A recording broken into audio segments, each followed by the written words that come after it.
Today too we have a packed schedule, so let's dive straight into session 1. Session 1 is Fireside Chat, Hit Wicket, Solving for the Outrageous War in Talent Galaxy. We have Vineet Dwivedi, Sairam Nair, Subba Gonella, Baptiwale, and moderating this will be Rakesh Sinha. Request all of you to please join me here. Vineet Dwivedi, Global Head AGS and Head AGS India, Alcon Global Services. Welcome, Vineet. Vineet is a global leader with vast experience in business transformation. Currently, he is the Global Head Alcon Global Services and Head AGS India. Alcon has 4 centers: Bangalore, Kuala Lumpur, Warsaw, and Mexico. He has 23 years of professional experience with a wide experience in manufacturing and global shared services domain. The second panelist, Sairam Nair, Global Competency Center lead, Sandoz, India. Warm welcome, Sairam. He leads the Global Competency Center for Sandoz based out of Hyderabad. In his role, Sairam is responsible for contributing to the design, delivery, and growth of the center in India. Prior to the Sandoz spin-off, Sairam held several positions in Novartis GDS organization across commercial operations and medical affairs. The third panelist, Subba Gonella. Subba Gonella, Chief Human Resource Officer, Rakuten Symphony. What an interesting name of your company. Subba comes with around 20+ years of international experience encompassing shared services, digital transformation, HR business partner role, HR operations, payroll project management, transformation, capacity building, risk management, business planning, and execution. Baptiwale, Head Global Procurement Operations, GDS India, Bayer. Baptiwale is the Head of Global Operations, Source to Pay in GDS India. He leads a global source to pay team across Bangalore, Manila, and Costa Rica. He has over 20 years of experience in financial accounting, managing global operations, and driving process transformation projects for Fortune 500 companies. And moderating this session is Rakesh Sinha, co-founder SSF Global, and founder and CEO Quintus Global. So for the next 50 minutes, it's yours. Thank you. Good, thanks.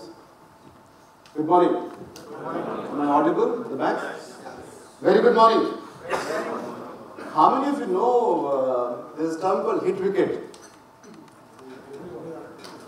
I don't believe it. How many of you really know what is this term hit wicket? Show of hands. Anyone who's not clear what is this term hit wicket? Show your hands. There are few people, right? I was very much sure about that, right? Because sometimes we do get hit wicket, right? And this is another interesting scenario where we had a hit wicket because this person who was supposed to moderate this session and work very closely with these 4 leaders could not travel because of the cyclone.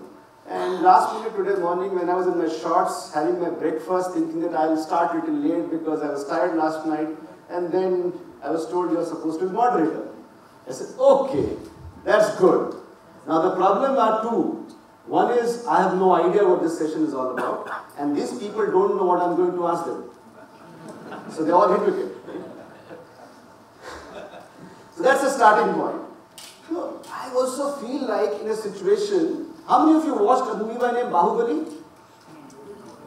Yeah, very good. You guys find time to do work also?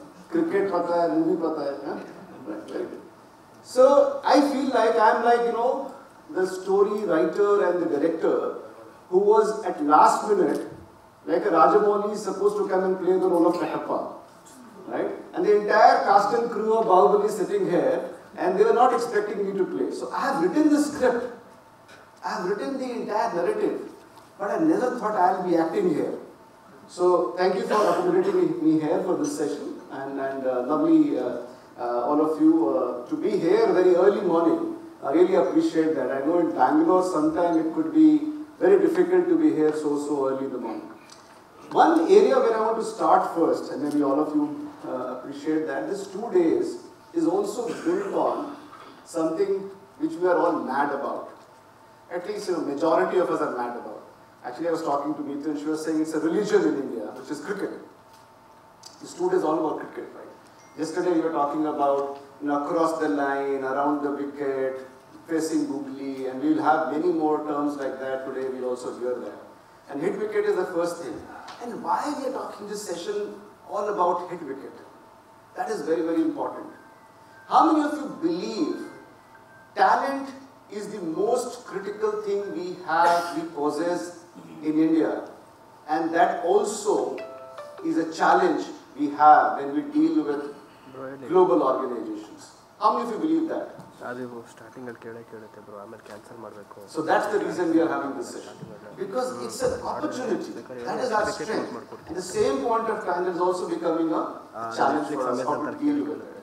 So I'll keep it simple to start with, and I think and there's a term which we have used in this session, and I will draw you to see some of these terms because this is very thought through from that point of view. At least my works I want to boast about it. So I've written the scripts, I want to tell you the script was written there. So the word is outrageous war. The word is about outrageous war in this talent galaxy. What is that war all about? The context of this war, and I think we have been talking about innovative people practices, we have been talking about we're doing all great, etc. Where we have a challenge here is, and I was even talking even yesterday about it, threefold challenges. First is, one is hiring from other. They're all lateral hirings. Unlike typical IT, where you get a lot of engineers, freshers coming in, sometimes in enterprise services, business services, we have lateral hirings, right? So one's gain is other's loss. Somebody is losing their talent and somebody else is gaining the talent, and that cycle is on. So how are we going to solve for it? That is important. The second one is, there are a lot of newer skills, which is something which we are talking about is important. And these newer skills are not only technical skills. As we were even discussing yesterday, it's not just about those AI, ML and some data engineering, etc. This is something which is very, very important to have and develop. But they're also at a mid to senior level,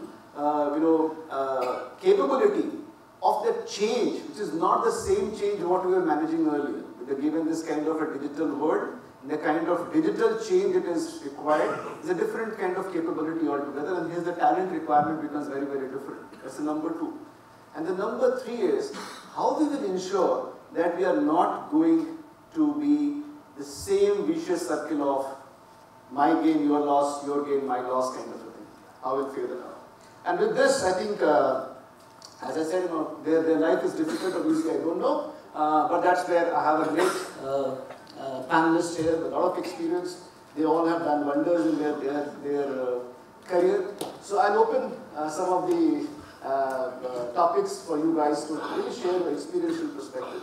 And I'd like to start with something in terms of your experience as a leader in your organization. How are you seeing this entire challenge of people and people practices? If you can share that, some thoughts on that very quickly, then we'll dive into a couple of other areas as we build on it. So maybe Vineet, you want to take it first. I'll go a little zigzag, so not literally like, a sequence, because we're supposed to be prepared for it. So Vineet, thank you. Good morning, everyone, and thank you, Rakesh, for setting up the context so well. When SSF team was reaching out and talking about hit wicket, personally, I'm also like any person in India cricket fan. I said this is a really interesting topic. One of the interesting aspects which I wanted to share, and I think most of you will resonate, in our organizations we want our employees to play a test match. Right? Go slow, build a inning, build a capability, but sometimes we get people who are coming up with a T20 mindset or even T10 mindset. no, I need everything, and now there are various components when you talk about Generation Z coming in, Gen Y coming in, Gen X. So if you look at even when we are watching the cricket matches, we have our commentators from Sunil Gavaskar to VVS Lakshman, and even the new age commentators are coming, and we get the similar perspective. So how we are able to change the mindset? I think the definition of longevity in an organization, I remember 20 plus years when I was starting, the definition of longevity was very different versus now when we are attracting the talent, when we see, oh, 3 years, oh, very stable, right? Versus 3 years was like, okay, you have just started. So I see that as a nice dichotomy wherein we want them to play test match, but they come and they want to just play T20, T10. How do we really take that journey forward and change the mindset? Not only at the, and this is not happening only in India. So I have an opportunity, I try to, so I'm managing now India plus Malaysia, Poland and Mexico Center for Elcon. Challenge is same across. So for sure India we see, we have some advantage of, our supply side is a little stronger as well, especially the intake from the colleges. Other countries even more interesting challenge, the supply is also going in a very different way, where the capabilities we want are really, you mentioned about the new skills and the new capabilities which we require are quite different. So that's one aspect which I would say, Rakesh. Second one, which I see as a positive side, a lot of people, if last 10 years or 15 year journey, we have also developed our middle management layer quite well. But now the wedge is coming wherein a lot of global, our headquarters or other regions are also looking at India when they are not able to find some solutions.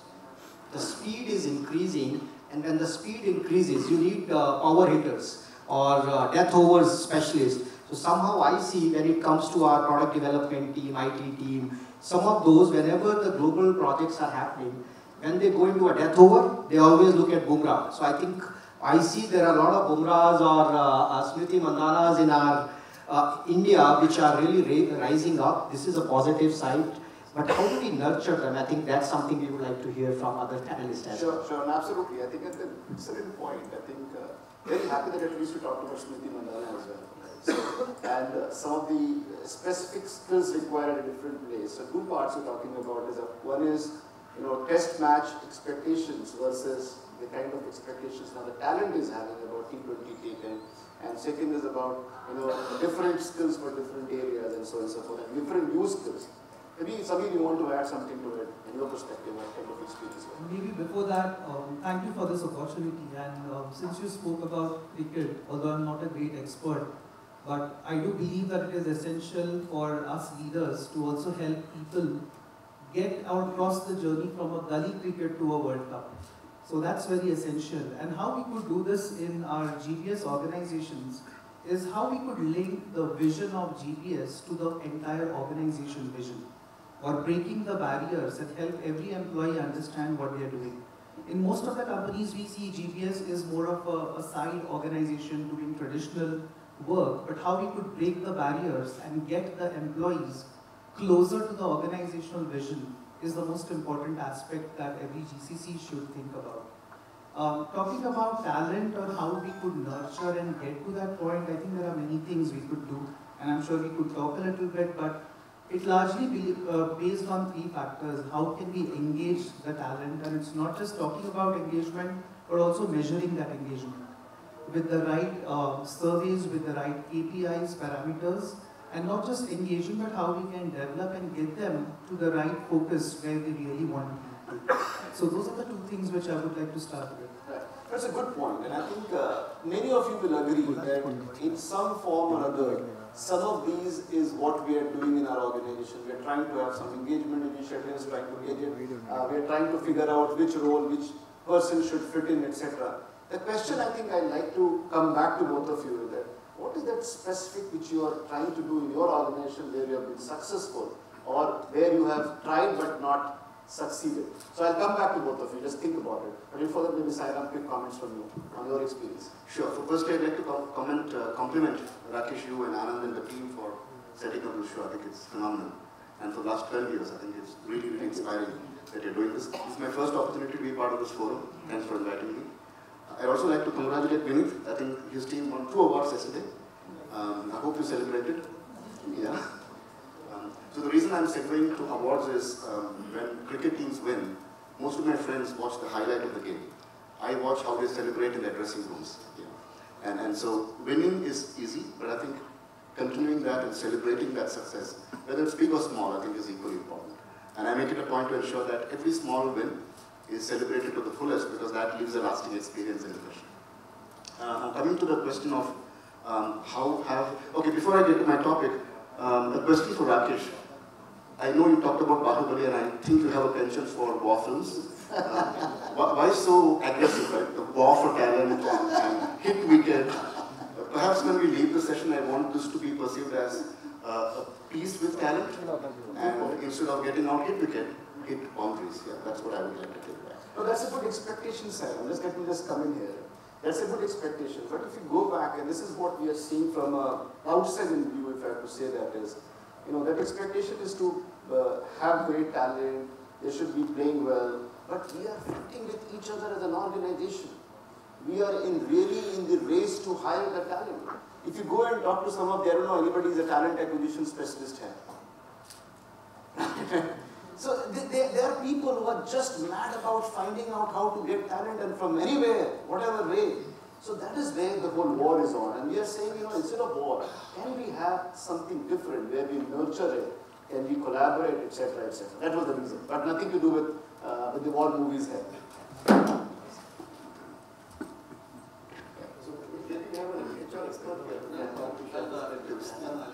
No, I think you're right. So the war for talent, I think the reasons why we have the war for talent is our own need to ramp up. Yeah? Sometimes in my own case, we suddenly get a floodgates open from global saying, can we ramp up by 50 in 3 months, right? And then what do? We put a lot of pressure on the acquisition team to ensure that bet, borrow, steal, bring me the brightest 50 people. Yeah? And that's where I think the challenge is. So we'll have to do a lot of work upstream to ensure that we set the right expectation, even at a global level, to say that, hey, scaling up is great. I think India is a big hub for talent, but do it in a way that's sustainable. That's what I would. Sure. And do work upstream. do some comments from you. My people experience in the shared service. And in the current environment, what kind of people practices you're seeing? I mean, I was both on both sides, as a shared service expert and also managing a large GPS, plus also as an HR. I think we tend to take, this me talking, and I mean, if anyone has a different view, I'm happy to be corrected, but I think we tend to take our employees for granted. And what we try to do is, this so-called war, what Rakesh you're talking about is, I think there is a proactive vision and a reactive vision. And proactive vision is try to look at what is our end goal of 5 years, 10 years, where do we want, and how do we try to promote our guys internally, how do we take them together, rather than waiting for the year-end appraisal and try to look at that. I think that's a complete, I mean, as a HR, I also, that's a misnomer. We try to look at only the feedback in the year-end. But otherwise, if you actually really look at where are we, where are competitors, what value we can, what kind of people do we need, and start taking them with us. I think, I mean, I don't know, again, this is me, I have a record, my attrition in my last team was literally 0. Because I managed to do that as when I was managing the large shared service, literally, I mean, I would say 0 is exaggerated, but it was in single digit because I ensured that each employee has an individual development plan. And we took them through it. I think that's something which I would call as a big differentiator as a HR, probably also as a GTF person. And the second big thing what I've tried doing is calling out what value we bring as part of GPS. I think there's another misnomer, GPS is just a shared service back office, you don't value. But I think in my last shared service forum I spoke about this is, shared service is now the heart. We have a desk in the chair at the main boardroom. We talk about the strategy evolves from here. Gone are the days where we were taking the instructions from somewhere, some 1,000 miles away, but now shared service is part of the strategy of the organization. I think that's a differentiator. If we can really tell our employees and our colleagues, I think that's a big differentiator. We don't really do that. Sure, sure.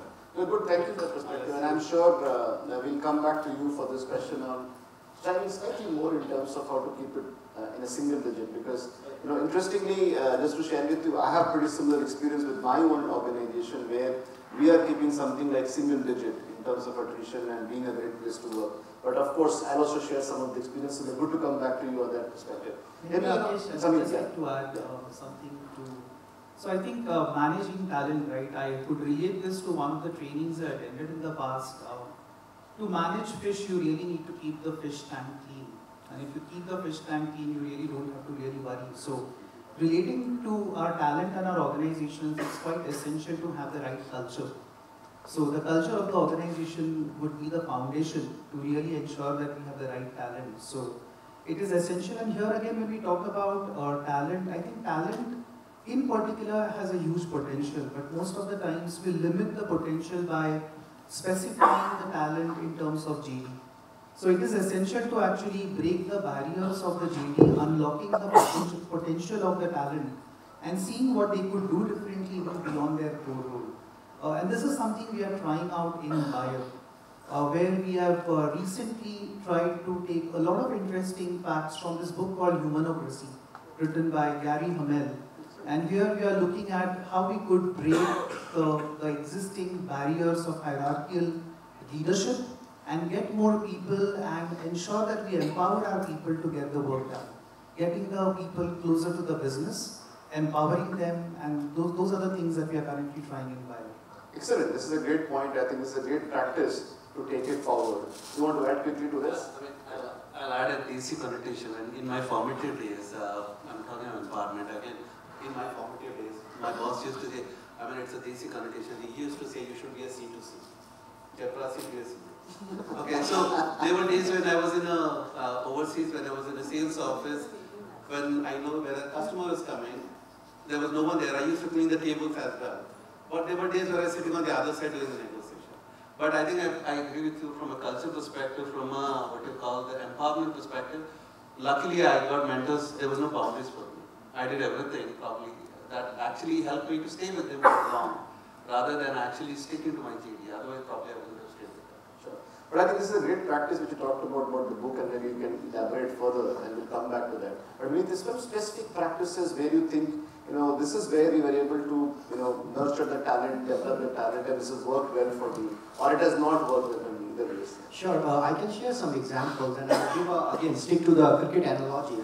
As we see Rahul Dravid, I think Sir Rahul Dravid is always, whenever name comes in, always a classical. So I think if you tell him to hit a cover drive, it will be the precision and accuracy would be like a surgeon. On the other side, you have Surya Kumar Yadav, right? I think he is known for his improvisation. Both are required, right? Both are required in the organization strategy. So what we have done and what has worked for Alcon is fairly, yesterday I was sharing, we have our journey of shared services only 4.5 years ago we started. But certain things which we worked and worked really well. We thought of empowerment and how do we leverage the power of our own people who have joined in. And we redesigned the processes, put that human angle. How do we really look at the experience? So I'll take a simple example of referral process. So when we are building an organization, and one is always going and looking out for talent or through our talent acquisition lens, we try to put a special efforts on our referral process and experience of our referral process. So not only automating through the work days and all these tools, how do we really make that? And it worked really well. In fact, that was one of our Lean Six Sigma project. Our Global OPEX as a team has already acknowledged. We have around 41% of positions which have been closed. We are around 1,200 people now in India. That's something is 41 of those are successful referrals closed through the employees. So that was one thing which I would say success story which were, we consciously took a step back. Hey, where is our strength? We have hired all these people in the beginning. And now they are our culture ambassadors. So we are not doing a lot of big marketing budget. Let them be the culture ambassadors. And that also helped us in getting certified on our GPTWs and all. So how do we empower people? I'll take another example which worked very well, where we were putting our words into action. First thing is the trust. How do you build that trust? Especially when somebody is coming with a T20 or T10 mindset. Hey, I want to move on in 3 years. What's happening? So I think certain things which we consciously do and we tell the employees. First thing is a very simple example. Generally in India, what I have seen in my experience, we always have limited sick leave. So you have 20, 30, 15, number of sick leaves as per the HR policy. In Alcon, we said, okay, if you are sick, you are sick. We believe you. I'd have no reasons if my team comes and says, Vineet, I am sick. Why you need to have, we trust you. So we made that change in the beginning. We said, if you are sick, no worries, no explanation needed. So we have unlimited sick leave. And that's first point. So when somebody is joining in Alcon, we tell them on the day, this is our promise of trust to you, until unless you come back and breach that trust. So that's very a simple example, a very simple one to tell them that as a starting point of the organization, we trust you. Then another thing, and people acknowledge that, I think people, and we see that, and there were a lot of conversation in our India leadership team, hey, what will this be misused? The logic was, if there is a misuse, our HR colleagues or our data management team can have a look at it, but let's not penalize for 0.1 or 0.2% of the population about the remaining 90. Why should we not trust them? And I think I'm happy to share, we now 4 years, we have not seen any misuse of this policy. Works really well, people appreciate in our surveys and other things. Other thing which got successful, and that's something which we created, we call it as a Navratna, which is 9 gems. So we brought in all our extended leadership team, the team leaders, the frontline managers. We said, okay, now we look at Gen Z and Gen Y. So somebody has a passion for art and painting, photography, different things.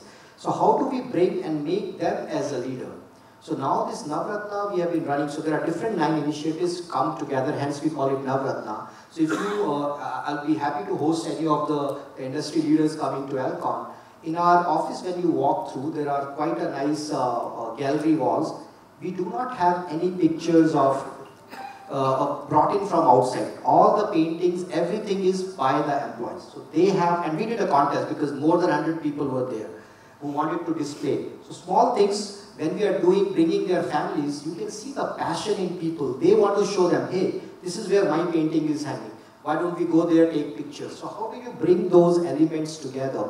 I'm happy to share that this is one thing as India team of Navratna, and there are around 300 volunteers, and then each leader is a sponsor there.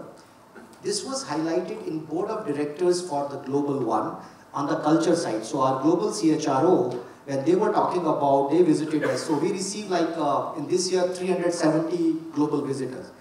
And they were like, okay, we have been working on 75 years, but how this cross-functional, having 11, 12 functions, working together. So as a culture, this was a case study presented to our global board of directors that how these 300 people are working together without any, somebody leading that. Right. No, it's excellent examples, all these examples, and I think I'm very happy that both of you brought some more specific from your organization, because I think, I'm sure all of us would like to learn and hear many of practices we might be doing, but we want to hear some of those. Maybe some more specifics from you, Sairam and Subbu will be good. So Sairam first and then I'll go first. But before that, a question for all of us. You're not familiar with objectives, objective setting, you do it beginning of the year, and I'm sure you're familiar with SMART objectives as well, right? SMART, specific, measurable, achievable, time bound, and all that. I'm sure all your objectives will have a people bucket, correct? Yeah. What do you normally put there? And I'll tell you what I used to put and what I'm putting now. What do you typically put there in your people objective? Subbu. People objective. What do you typically, what are the metrics you normally capture? That's a very open-ended subjective question because it depends upon what we act. Okay. So I'll tell my example. So maybe Sairam, I can add something on people. So in our organization, we have a third and important pillar for GBS, and it is embedded in each one's objective called as Grow Our People. And the indices that we have in that is number 1 is on engagement, where each leader and team has to achieve a certain score every year. Second is on development. So in Bayer, we practice that every employee should have an IDP or an individual development plan. Very clear, defined, and our target there is 100%. And last but not the least, also how we can provide cross-functional opportunities to our talent. So we also have a certain percentage in every team that you should look at encouraging talent to move outside your function, outside your team. So this is how we actually define and measure. Good metrics, right? So I hear rotation, engagement metrics, and then development metrics, right? I have the same. I also measure attrition, retention. I also measure number of learning hours that associates put in, right? But none of them seem to work, because when you sit for your appraisals, you always see that sense of dissatisfaction, right?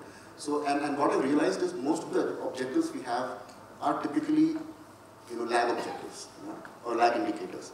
I started working on some lead indicators, and some example of that is how many touch points did your manager have with your associate in a given year? Yeah? Our target is monthly, but can we do better? That's one metrics we have. How many team interventions did we have? We call it team boosters. Yeah? So again, a target for that. So very micro level tactics that act as lead indicators that can eventually help achieve some of the metrics that you mentioned, Sam. Yeah?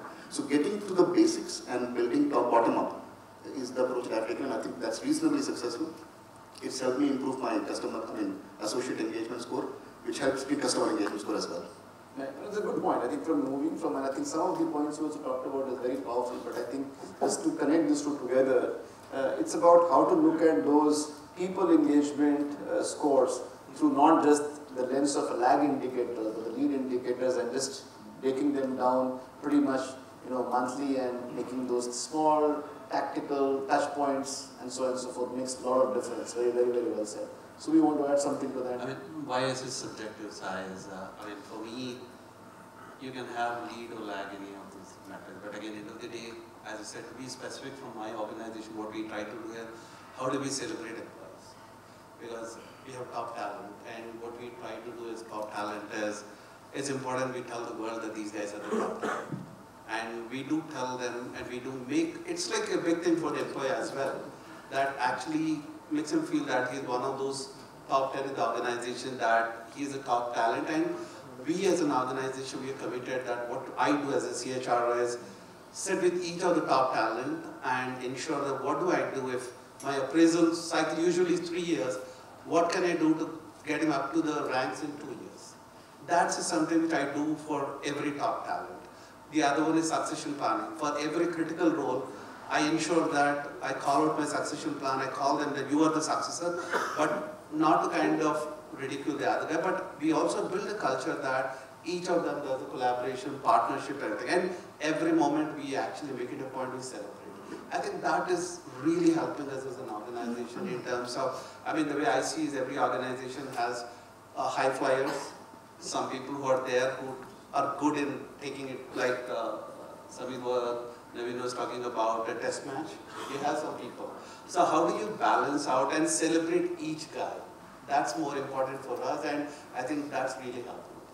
Well, this is great, and I think I'd just like to maybe start back from the same flow. We talked about a lot of great practices we do to develop talent and make them feel comfortable in the culture and environment, etc. It'll be helpful to hear some more specifics from each one of you in terms of where is your focus more, the acquisition or retention? It's like asking which eye do you want to? So I'll go this way now. So and be specific in terms of, because you're keeping a single digit, so must be different. No, I'm focused on retention. So what do you do for that? See, as I said, right, there are multiple things, and again, sometimes it may end up being subjective, but I think the amount of leadership commitment in actually spending time with each of those guys. So if I have to break my role as a CHRO, my HR business partners, my HR organization in total, plus also the business leaders. I think each of us has a role, and I at least have a clear charter with my business leaders in terms of who's spending the time. When we call in our leadership L2, L3, L4, L2, the senior most guy. So we definitely compartmentalize, we have a charter and spend time with each of those guys. And that spend, we have a lot of this coffee with the VU head, we have some outing, we have some special training, leadership assessment. So how much of the time, that leadership charter is very well clearly defined. And from HR perspective, what I try to do is, I have my HR business partners, and that's a mandate that I give to my HR business partners. They should know every guy by the name, their family, what they do, how we can actually. So, for example, COVID time, we know whose family is there, what kind of family, what kind of support they need. So to that extent, we know the people, and that personal connect as a HR is something which is extremely important, and that's where they become part of the organization. I don't treat a HR like a transaction, someone comes with me, it's not. There's a lot of empathy behind that, where that comes in. No, very, very well said. And I think I can build some of my quick experiences in our organization, for instance, to keep it something like, in the space where we're talking about north of 30% as a normal accepted attrition, and you're keeping something like in a lower single-digit attrition and in a tight environment, I think it's a very interesting one. As a philosophy, overall we talk about it. It's a personalization, the world of personalization. Everybody is looking at, today you want your Uber ratings, even Uber app you want a 4.5, 4.6, 4.7, it's for driver as for the passenger, right? So same way, you need to have people practices which is personalized. Somebody sitting in Kochi, all by himself, and you say, I'm doing a lot of this fanfare sitting in Delhi, is it going to be helpful? Maybe not. He is not able to connect at all to whatever you're trying to do. Right? So you need to have those personalized people practices to connect to each individuals and let them feel that affinity with the organization is very, very important. Even at the same time, some exceptions, like, as Vineet was talking about, exceptions like sick leave, trust factor, etc. It all depends upon how you personalize it. And people earlier used to say, okay, you are having no harmony in terms of the processes, etc., which is fair, no problems. But you need to create more personalization. That's my experience. But maybe a quick point. Just on that, one last point. Yes, please. I mean, it has to be last point. Yeah. Personalization. People in Bangalore, they say, we are an organization where we call everyone to office. Yeah. But because of Bangalore traffic, I say, it's okay. You stay for 3 days in the office, or if you can come, that's fine. Otherwise, it's okay. I have 1,800 workforce in Indore. There's no traffic. I say, guys, come and we can enjoy together in the office. But I think we give that flexibility to employees, and that's extremely important. I can't force everyone to come to office. That will be a deal breaker for me. Good point. Good point. Maybe Rakesh, I can add. Yeah, please go ahead. Talking about personalization, and the personalization effect for employees cannot be complete without diversity, equity, inclusion, and now belonging as well. And this is something we truly practice in Bayer. We believe that our Bayer GPS is a representation of our society. So what we have in society, we want to have every element, even in our organization. And this is something that we truly believe in. So very proud to say that we have a very good platform for returning mothers. We have differently abled employees, visually impaired employees too. We have also hired a lot of people from the transgender community. And this is something we partner with an NGO called as Periphery. And we do a lot in getting them onboarded in our organization. Not just this, in the last couple of years, we have also hired people who have been acid attack survivors, and recently even hired people with autistic background as well. And not just this, we are also looking at how do we tie in our vision of our organization with that of society.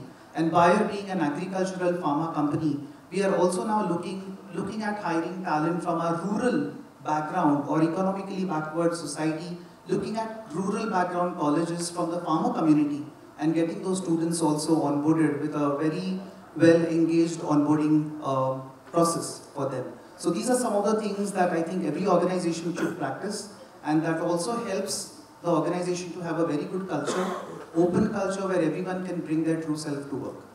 I think it's a fantastic point, and I know I'm aware of the kind of things you're doing on DEI, absolutely phenomenal as a company. But I'll come back to you after completing this tour. What is the acceptance of the other part of the organization? Because when you bring in, the kind of mix which you're talking about, what is the level of acceptance and how you drive that? How have you achieved it? I'll come back to the question so you can just give a call. Vineet and then Sairam. Sure. I'll also try to address your build and versus talent acquisition or development side. So our strategy when we started, it was majorly focusing on acquiring the talent or buying the talent. But of late now we have converted that into a build and buy ratio. So if I look at some of the things where we have set processes, so kind of we have decided we will not hire people from outside. So all the development, manager roles, team leaders, all those, pretty much everybody is going to be from in-house. And we are not doing it by fluke. Because 2 years ago, considering that we already started investing in our people. So there are programs which we call like Saksham. And those are programs we have been, I would say, flagship programs we have rolled out for Elcon, wherein even if there is no role open, we know there will be something we have to grow. So 2 years in advance, we identify those high points, let them go through the process. The big connotation was, okay, what if we train them and somebody takes them away? It's okay. I think it was very clear for our management team, it is okay. But let's try to see, we train them so well, because wherever they go, they are still going to carry the badge of Elcon on their CV. So it's a brand which will go with them. We don't want somebody joins from Elcon and somebody saying, hey, these guys really don't know anything. So I think that was a mindset change which we drive in our India leadership team. And we can see that has helped. So people who went through the suction program in last 2 years, the attrition rate is, I would say, lower single digit. Hardly 1 or 2 people we have lost there.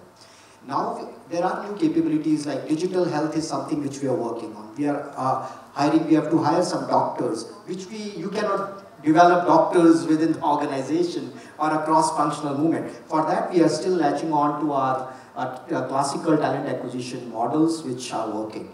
Another point I would like to agree, I think you were mentioning, Subba, that while our HR partners are very strong, they help us in the overall frameworks and how can we drive, we are still using them or taking their help as a lighthouse. One thing which we have consciously put effort, the people are owned by our managers or our first line managers. I think that is one thing which we have made sure in everybody's mind, and I think people are appreciating it. So the ownership and accountability is not only a process, you own your own team. How many conversations, to your point, you mentioned about how many connects we are having. So we have also gone a little notch above in that. We are also asking people, telling them how many times you are having a development in action conversations with them. So at Elcon global level, we, all the AGS centers, we did a pilot. We said these development in action conversations need to happen, and it's not only the responsibility of manager. We created a 1 week window. We realized you need to ask full organization wherein managers and team leaders and everybody is committed. This is an open door, please set up time. This 1 week, you are supposed to have a conversation with your manager and development in action kind of a conversation. Not only for your own functional, cross-functional conversations are welcome. One challenge which we were having, Rakesh and team here, was if I have a best performer, one is letting that person go in outside the market, that's one. Even letting the person go within the company was something, some people were like, no, how can I have this person go from finance to IT or FRA to procurement, all those things. I think we all go through that. So one thing which we have tried, not yet successful, fully successful, how do we make the giver managers also recognized? So not only the person who is taking the talent within the organization, so givers are also celebrated in our town halls or different, but who is the manager who is having, out of 10, you gave away 3 managers of your team to other function. We celebrate that. So that's a conscious effort we have started this year. I think we will learn more. Some comments from you, Sam. I liked, Vineet, when you mentioned the overcoming the fear of letting associates go, right, and therefore training them and not be worried about people leaving. We ran a campaign in Novartis which was called, it had a nice catchphrase. It said, desire to stay, but competent to leave. Yeah. What that means is, do not stop training and upskilling your team for the fear of what if they leave and lose the knowledge equity.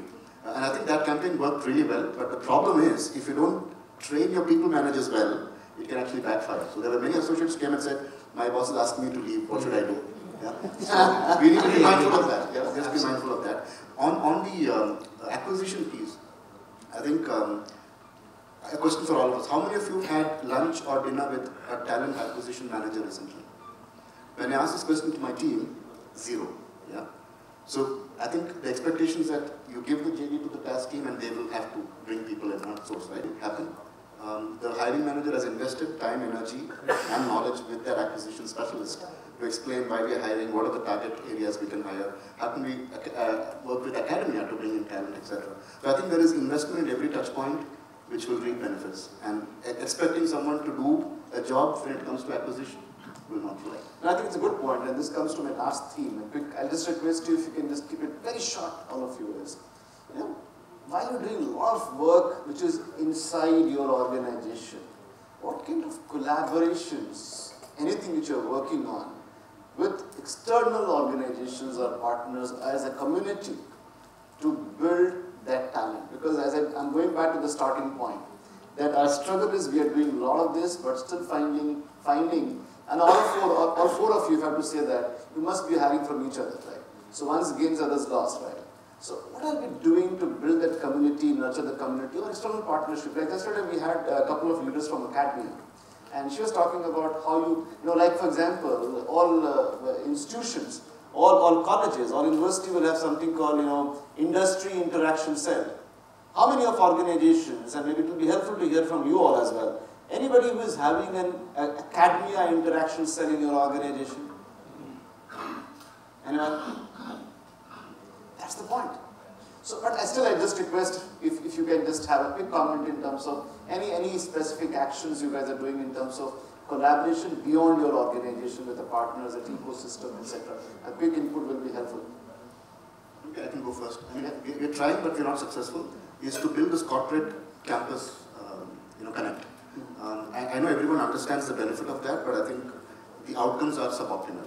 Yeah, and I think we can. And there's a reason why corporates are not academia and vice versa. Right? We don't get it sometimes. So, but I think a conscious effort. When I was talking to Abhinav in the morning, looks like there is some keen interest in doing that, and I think we'll be glad to be part of it. Yeah, that is something, of course, we are working on. We are working on in terms of seeing how we can really make sure we're just not letting you guys to, take it from each other, but just cultivate the new form of talent, right? That's important. But any quick comments from any one of you? You struggled, you tried it, you have not tried it? There are few things which we tried, and kind of, I won't be saying it's averagely working. So again, classical things which are doing campus recruitment, all the basic things, but one thing which I see is still work which we have to do internally and externally. Externally for sure, I think I also had a conversation with Abhinav, so we are looking forward to also create excitement, because Alcon is not that known brand in India. When it comes to ophthalmology, eye care, yes, it's a globally #1, but when it comes to the shared services, and we just started, so that, even to the colleges, so how do we build? So that's the work which we have to do. Other thing which I am seeing, Rakesh, is important. So we were actually doing our talent heat map, that where do we see which is the area where our scoring is not going well, or may have a risk where we may lose wickets. And that's where now, after doing some campus recruitments for last couple of years, now the team has excited, and they are very excited now. So after you bring someone from college, and now they have completed 18 months to 2 years window. I think they are the real ones who are ready to explore outside. So how do we nurture them and create more programs? So that's something which we are going to work in 2024. Sure. Any comments from here? Otherwise, I'll open for 1 or 2 questions. I'll just keep it very brief. For us, I try to put 2 different buckets. For the leadership and other assessments, other things, leadership work, we are working with a lot of external parties. But from a campus perspective, we are just building, because I just joined 10 months back, so we are building a platform where we can engage with the academia 2 years in advance, because the skill that what we have in our business takes some time for them to develop. So we are trying to work with them in the 2nd year, 3rd year, part of the curriculum, and so that we can actually give a PPO. That's something which we have finalized. Sure. We are doing a POC in Germany, it working very well for us, so we want to bring that in India and the market. Sure. So maybe I'll open for 1 or 2 questions from the audience here in the interest of the time. So, anyone, any questions, please raise your hands. And yeah, there's a question here, so can just be passed the mic. Yeah. So thank you very much for some very good insights on hiring and acquisition and stuff like that. Let me ask you a slightly difficult one. As HR leaders in your organizations, can you explain to me how do you handle conflicts? Conflicts between a subordinate and his line manager, conflicts between 2 peers. I have many times seen that, if a subordinate is not happy with his, what you call rating, etc., then he's not, he kind of comes forward and shows his dissent. Most of the times, and most of the HR leaders whom I have interacted with, just say, well, this is the Alan's responsibility. And the HR guy just, goes to the side. Well, good question. So, do you have any insights on this? Because so far, whatever I have heard is all good things. Maybe I can start. Yeah. If you talk about conflicts, right, there are 2 types of conflicts. One is conflicts that come up on stage, where openly you disagree with people, and there are other conflicts where I don't disagree, but I don't really, I don't agree, but I don't really openly speak about it. And it's there in the mind. And that's also a conflict where I'm not truly happy. So to manage this, it's very essential to have a very open feedback culture in the organization. And in Bayer, we have a couple of practices. For leaders, we encourage them to roll out at least 3 surveys. And these are anonymous surveys which are designed in the system. It's called as a leadership pulse. We encourage leaders to roll it out every 2-3 months to get a pulse of the organization, pulse of their team, what the team thinks about them. That's one. And in addition to this, we also have an annual 360 feedback survey where you get to know where the organization is heading towards, what the team is thinking about you, what are your peers thinking about you. So those are the things that we do. Now, of course, there are conflicts. We do encourage people to speak about it. To discuss about it, and if things are still not resolved, bring it up even to the conversation of HR or even at the leadership level. Again, if you ask me, we are not 100% successful. Some are agree to disagree, some we just let go and move on. But essentially, we do have this open feedback culture, and that's something has helped to some extent in our organization. No, I think that's a good question, and I'm sure all of you will have to contribute to it. But maybe during the break, maybe after this, so that we'll have interest of the time, because time's up. I can take one more question. Yeah, there's a question here. So take that.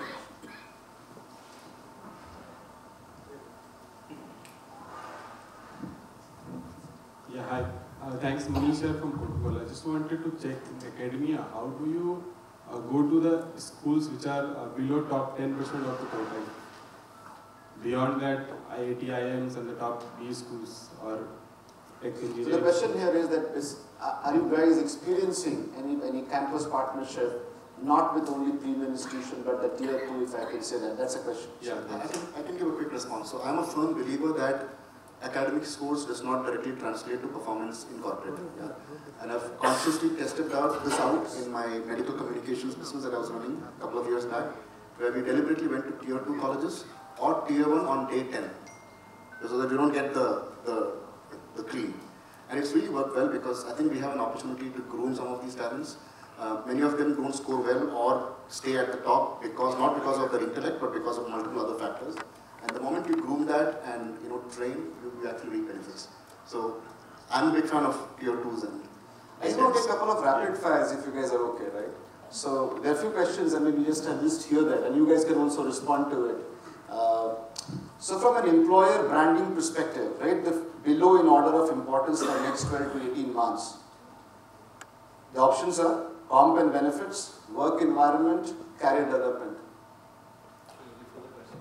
From an employer branding perspective, rate the below in order of importance for the next 12 to 18 months. You want to go for it? Yeah, I think comp and ben, work environment, career development.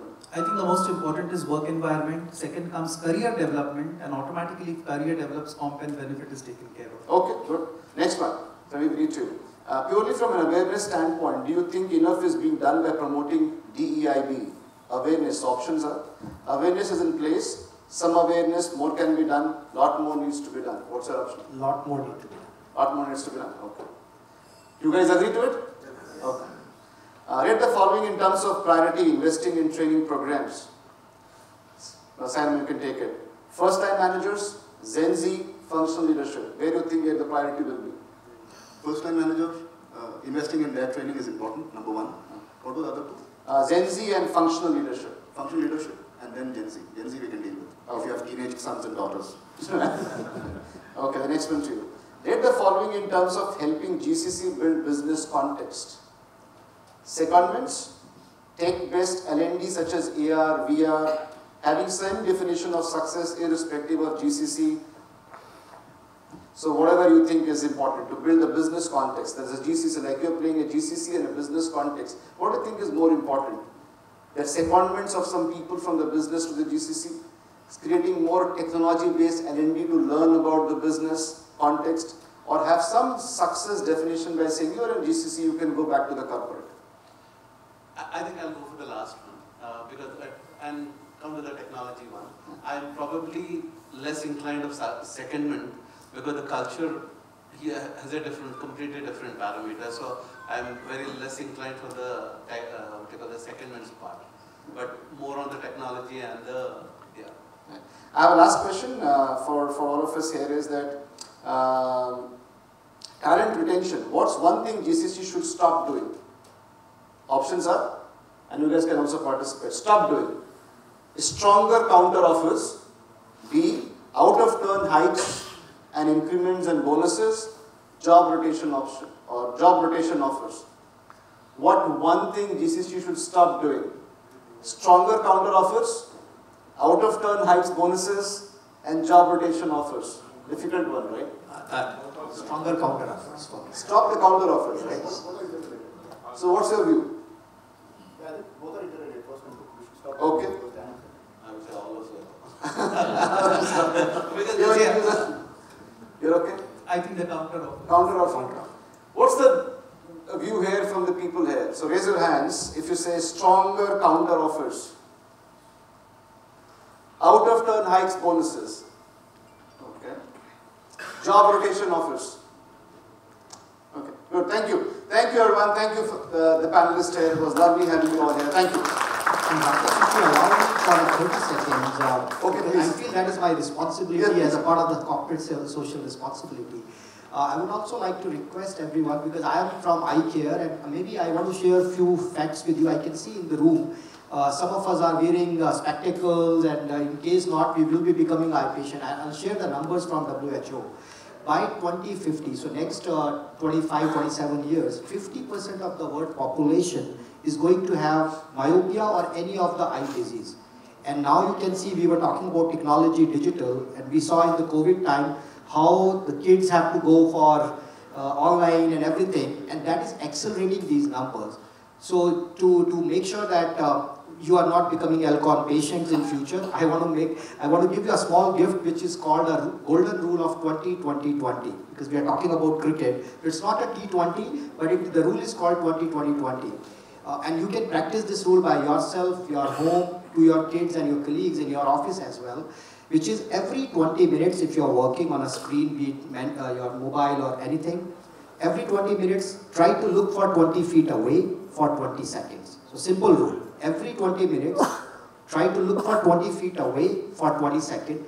That will help you a lot to delay your myopia or any of some of those distant farsightedness or nearsightedness kind of issues. Because there are so many doctors required to take care of this, and we don't have as many doctors available in the world, and hence the robots are coming to do the cataract surgery. I don't know how many of us will be comfortable initially to go for a robot doing your cataract surgery, but that's already started. So thank you for Thank you for the tip. Really appreciate it. Thank you. Thank you very much, all the panelists. There's a photo there. I request Rakesh to give away the thank you mementos to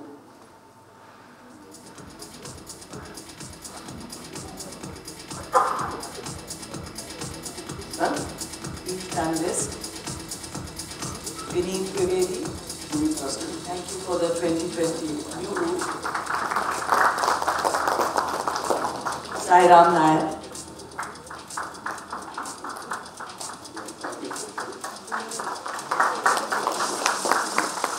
Subba Gonella.